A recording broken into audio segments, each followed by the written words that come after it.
back to the Republic of Football. I'm Carl, with me as always is Dave, and the Premier League is finally back. Yeah, it's back after a crazy summer of transfers. Look at Neymar going to Paris Saint-Germain, which, never mind the money, a football fan has to look at it and go, you're going from one of the best teams in the world and one of the best leagues in the world to a team, in no disrespect, but at least 5th best in Europe. But without any international football, major international tournaments, all the youth tournaments, all the women's football's been on, but without a major international tournament, it seems like a very long summer. So I'm delighted that we're getting back to the proper football now, and the Premier League kicks off this weekend, starting with Arsenal-Leicester. Arsenal-Leicester's on Friday night, yeah, and that's going to be an interesting gauge because Arsenal, obviously, a lot of their big players are entering the final year of their contract now, and no signing new ones. So there's still 20 something days to go in the transfer window. Anything could happen. Barcelona are looking for players. Talks Coutinho could be on his way out, and you know, they're being linked with several players. Sanchez might even be tempted towards a move back there. We'll wait and see. So who do you think at this stage of the season? I think we gave predictions at the end of last season as who was going to win. So who right now do you think are the favourites for the title, given the business that's gone on this summer? I think honestly, if things go for them again, I think Chelsea are still probably the favourites. Even losing Diego Costa? Yeah, because they brought in Morata, who's world class as well. So obviously he needs time to bed into the Premier League, but what he's got is quality, and he's done it in Italy, he's done it in Spain, and he's a quality striker. Where I see them having problems perhaps is last year they went through the season pretty much injury free. That's not likely to happen 2 seasons in a row. They didn't have European football. Yeah, exactly. At all. So I mean, they're a very good team, very strong team. Managers obviously very good tactically, especially. But I think you going in as champions this year, you've got to say they've a good chance of retaining their title. A big loss for him is, more so than Diego Costa, is Nemanja Matic, who's been solid for them since he rejoined the club. Yeah, that's a big one. Very surprised he went to Manchester United, but and the word has come out that Conte didn't want to sell him, especially not to a title rival who they see United as. It makes sense. If you're going to sell a player, don't sell him to someone who's going to be competing in the same 6 or 7 places that you're going to be. Yeah, because I would have put Nemanja Matic in the top 3 defensive midfielders in the league, probably the top 2 along with Kante. You know, they're both very strong, and it's a big part of why Chelsea were so strong last year. Yeah, so there was a stage last season when Chelsea were having a few bad results, and they brought Matic back in, solidified it, and they just went on a big mad run. And Chelsea made 3 signings. They signed Morata, Antonio Rudiger, and Bakayoko. Bakayoko obviously is replacing for Matic now. No Premier League experience in any of those players. I think you're forgetting they signed Willy Caballero of Man City as well. Oh yeah, they also signed him, but I don't think he's going to get too much football ahead of Courtois unless he gets injured again. Yeah. But it'll be interesting to see what happens there. Then you've got Manchester United have strengthened a lot. Obviously we mentioned Matic. I think he's their big signing, really. You know, they paid big money for Lukaku, but you have to wonder, like, it's a like for like kind of with Ibrahimovic. I think we even spoke about it before, the possibility of Lukaku going to United as like, you know, he's a target man. He's a man to boot the ball up to and get on the end of it. And he scores goals, but he didn't score as many goals as Ibra last season. So basically they've just replaced Ibra's goals with Lukaku's goals. Even with Ibra's goals last season, they still finished 6th. The thing is, he scored all those goals last season, but again, only playing Premier League football. There was no Europe for Everton last season. They weren't playing, you know, all the way through till May in a European competition. So Ibrahimovic had more games and honestly lesser quality teams to score against. But Lukaku, well, he did score a lot of goals, 2nd highest scorer in the league last season, and he's a very good player. He hasn't had the pressure on him that will be on him at Man United. So you've got to wonder, like, if he goes 2 games without scoring a goal, crowd are going to be on him. He's going to be, you know, there's going to be a lot of tension on him. He's going to have a lot of pressure, and it's going to be tough. He's going to have Rashford breathing out next season as well. Rashford needs to have a big season to really cement, like, being a big player for them. Yeah. And again, of course, all these players have to look at it's the World Cup next summer. Yeah, everyone's fighting for their World Cup place. Yeah. I think the big thing for United this season, how their season will hinge kind of on Victor Lindelof. There's a lot of pressure on him coming in. He has to be the one to fix their defence. I think they're going to be much better defensively because they have Matic. But if Lindelof can team up by to create a solid defence, United could be up and running. They could be in that title race. But if Lindelof fails, like, countless centre backs have come into the league. Just look at Man City, the money they spent on centre backs. Yeah. If Lindelof fails the way they did, United could be in trouble like they were last season. Yeah, I mean, you've got to wonder. Obviously, Matic is going to play a big part in their defence, being probably a lot stronger. And I think honestly, going forward last season, it was all about Ibrahimovic. Yeah, you can say Rashford a little bit, but he didn't score that many goals. Yeah, I think 7 or 8. Yeah, Lingard scored 2 or 3 or something like that. Yeah. And for the season, their problem is scoring more goals than the other teams that they're playing against, not keeping them out. They actually had quite a decent defence last season, but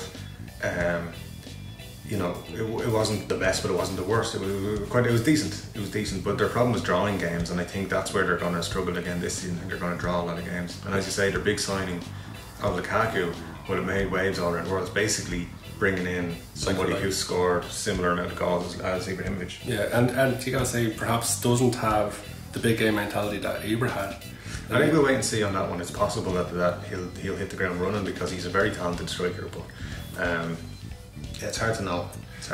My tip for the title this season is actually Spurs, which I'm sure will be a surprise to everybody, considering Spurs have done no business, no incoming business this window, and they've lost Kyle Walker. I don't think Kyle Walker's that big of a loss because they have Trippier, even though he's picked up an injury recently. But as well, I never really rated Kyle Walker because he's fast, but he was kind of lazy at times. He didn't track back as much as he should. He was good going forward, but in that role where he's going to be playing in a Guardiola team, he's always never going to be compared to Dani Alves. And Dani Alves is one of the best right backs in the world, one of the best right backs of all time. He was fantastic getting forward, he was fantastic with his runs, getting in, scoring goals. Kyle Walker doesn't do that. So it'll be interesting to see how he fits into Pep's team and if he does the work to track back. But I think Spurs are still in a very strong position next year because they kept hold of all their big players like Kane, Ali, Lloris, the 2 centre backs, Eriksen. They're all still there. Yeah, I worry about Spurs playing at Wembley. I think they're going to take a while to get up and running there. That's the big thing for them. If they can get over that, and if Harry Kane starts scoring from the start of the season this year, because the last 2 seasons, he was firing blanks for like 10 games, and then he fires on. So if he hits the ground running, the amount of games Harry Kane missed last season and still scored the amount of goals he did is phenomenal. He just showed what a spectacular talent he was. He's a great player, and I'm half surprised United didn't try to steal him, but then again, he might not leave Spurs because he came through there. They're going to take a huge, considering his performances last season, I think it'd take a huge amount of money to get him out of Spurs. And honestly, I don't think he'd leave at the moment. I think at Spurs they feel like they're on the precipice of something. I think they're going to struggle at Wembley. I don't think they're going to do it this season. I might put them down for a cup, but I think once they get back into their own stadium, they're going to have a little bit of settling in period for that. I'd give them another 2 seasons before they actually I get the lead. Maybe I wouldn't be surprised if they picked up a couple of signs before the end of the window. Probably a backup right back. But we spoke about this before we did the podcast. But I think Spurs' first team is so strong that there's not really anywhere where you'd say they need to sign a player there. They need to sign backup players, and nobody wants to join a club to be a backup player. But I think as well, if you have a good squad and you add good players to it, it can only improve. It can only be a good thing. But staying stagnant when everybody else is improving their squad is not a good idea. Pochettino spoke about how he tried to sign Morata, but Morata said he didn't want to play second fiddle to Kane, basically. But so I think he's going to get a lot of that unless they go for someone really young, like say, the guy I'm thinking of isn't young, but maybe Josh King would have been a good target for them. They could come in. I'm surprised they didn't try to get the fall back because he would have scored goals off the bench, being good backup, better than Vincent Janssen. But as well, the thing for Spurs is they've such a young squad and they're gelling together well, and they've such a good manager. I'd be very surprised if Poch was still Spurs manager next season. I think some of the bigger clubs will come in for him, maybe even some of the big Spanish teams. Atletico, like there's always talk of Simeone leaving. I would be surprised if Atletico didn't go for Pochettino at some point. And then moving on, the other targets, then Arsenal have done some interesting business this window, but everything pivots on keeping Ozil and Sanchez. If they keep Ozil and Sanchez and they have Lacazette, they brought in a solid left back in Klasniak, or at least he's looked good anyway. He scored in the Community Shield. Perhaps they could get a step closer. The thing I'm looking at with Arsenal is they're in a position now where about to start the season, where basically they're going to give themselves 4 or 5 months to convince Ozil, Sanchez, Oxlade-Chamberlain, and a couple of their big players to stay. sign a new contract, because otherwise all those players are leaving for free, and they're going to probably sign pre-contracts with teams in January. So they're going to lose a huge element of their team. And there's always the chance that Sanchez could leave this summer still, the chance Chamberlain could leave, Giroud could still leave. It's a big opening day for Arsenal, because they lost in the opening day against Arsenal, and I think against Liverpool. Oh yeah, against Liverpool. Sorry.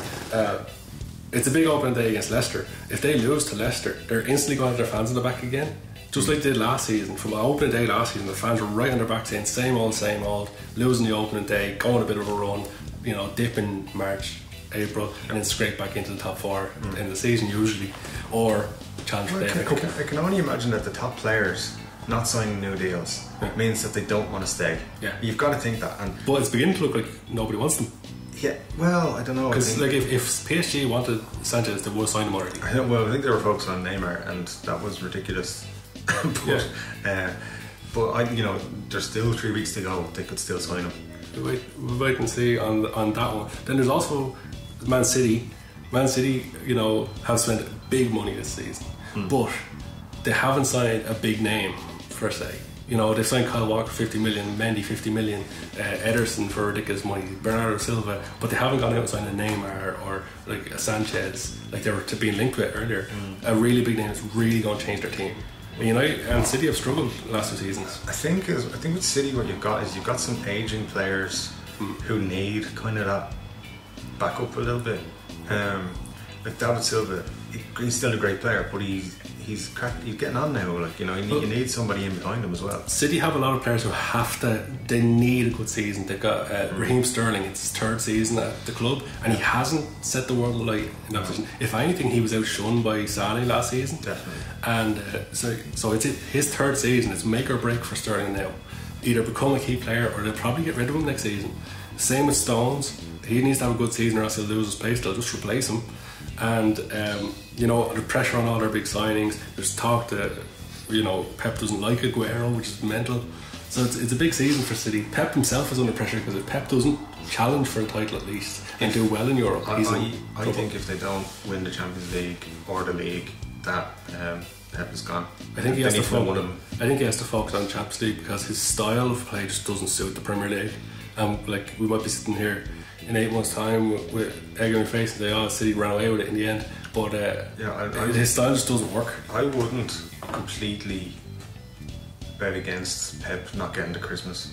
Yeah, because if they have a bad start and they don't do well in their first few Champions League games, they want that Champions League, so they want to do whatever they can to get there. Especially the big thing could be if Conte leaves Chelsea, because there's a lot of murmurs that he's not happy with the transfer business, he's not happy with the way the board of Saul managed and all that, haven't got the players he's wanted. He could leave. If he's free after the season he had last season, all the big clubs are going to want him, and City might jump at that. I think as well though, I think he might just be like, well, I've already won the Premier League, I think I'll go back to Italy, guys. Look at what City did with Pep.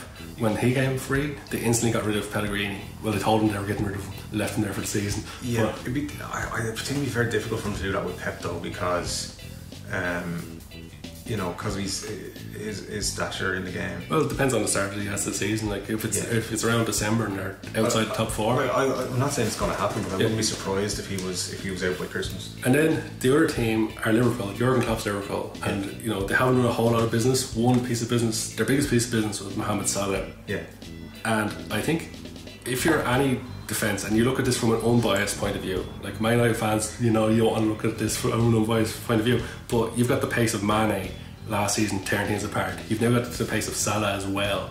You've got those two going in both wings. Liverpool are going to terrorise teams in attack. Yeah, but defensively they're still frail. When you remember back to 13-14 when Liverpool came very close to winning the title. Yeah, when they ripped Arsenal apart. One of the key things was they were so fast going forward. Suarez, Sturridge at his best. It's Sterling there backing them up. You had Coutinho. Now you look at Firmino kind of spearheading the attack. You've got Salah down one side, he's blistering fast. He's really fast. You got Mane, who was unstoppable last season when he was fit, and when Liverpool lost him last season, you could see a huge drop off. So yeah, they are going to be dangerous this season, and I think Salah's actually for 35 million. Considering prices other players are going for, it could be a bargain. If you think Goofy Sigurdsson, they're standing firm looking for 50 million for him. I think a big thing for Liverpool though is they have to get Van Dijk. if they don't get Van Dijk, they won't be in a title race. Yeah, they need to sort out the defence. If they get Van Dijk, I think they could be in a title race. Yeah, and like there's still questions over the goalkeeper situation at Liverpool, and there's questions over Coutinho now, whether he's going to stay or go. If the best case for Liverpool is they sign Van Dijk and keep Coutinho. Yeah. Because then they have an amazing squad going forward, and they have Jurgen Klopp as manager. But you have to remember how good Liverpool were pre-Christmas last year. Yeah, they were phenomenal, and I think were they top of the table at Christmas, or they were close anyway, but they were just blistering through teams. And and then January came. Mane left. They didn't have a backup. Matip wasn't playing for them. Didn't have a backup. So this season there's no having combinations. Mane's going to be there all season. They've got Salah as a backup and an extra man. Yeah. Plus they've got Coutinho and Firmino, and all really good. And all these top players playing for their place in the World Cup squads as well. I think it's shaping up to be an amazing Premier League title race this year. Yeah, there's at least 4. You could say there's probably 4 or 5 teams you could genuinely expect to be in the running in May. So you're saying Chelsea. Yeah. I'm saying Spurs. Yeah. Let us know what you guys think and who you think is going to win the Premier League this year. Tell you who it won't be. Spurs.